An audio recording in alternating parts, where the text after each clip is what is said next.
vous, Benjamin, parce qu'aujourd'hui, vous allez nous raconter le quotidien de ces 4500 militaires français engagés dans cette opération Barkhane, avec l'aide des reporters de TF1 et de LCI qui sont allés depuis de nombreuses années, effectivement, voir comment ils travaillaient sur le terrain, à quoi ressemblait leur quotidien et à comment combattent-ils les djihadistes.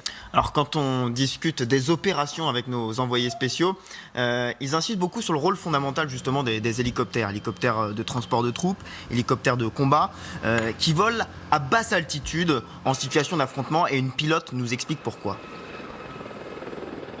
Le vol tactique, c'est un type de vol qui se pratique uniquement dans l'armée. C'est entre 0 et 50 mètres sol. Et ça nous permet à nous d'évoluer hors de portée des tirs ennemis, en fait. On arrive tellement bas qu'on nous entend arriver mais qu'on ne nous voit jamais.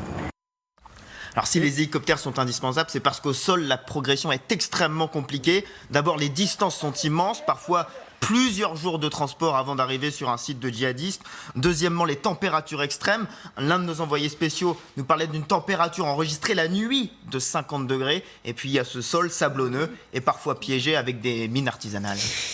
Il y a autre chose aussi, c'est que les djihadistes, les terroristes connaissent le terrain par cœur, ce qui n'est pas le cas effectivement de nos militaires qui le découvrent. Ça complique évidemment leur mission. Effectivement, notamment dans les villages les plus reculés, les djihadistes se fondent dans la population, et donc les soldats français concrètement doivent être attentifs à tous les détails qui pourraient témoigner de leur passage. Exemple, un sac de riz.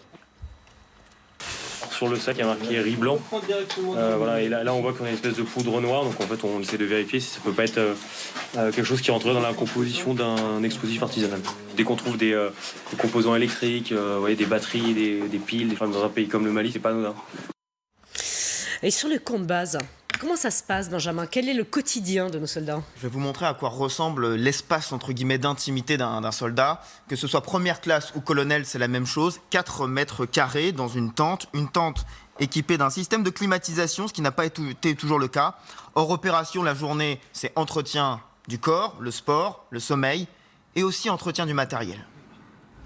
Un rythme infernal, on travaille 7 jours sur 7 en permanence.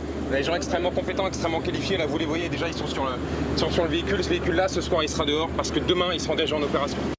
Une vie sans répit et dans des conditions extrêmes.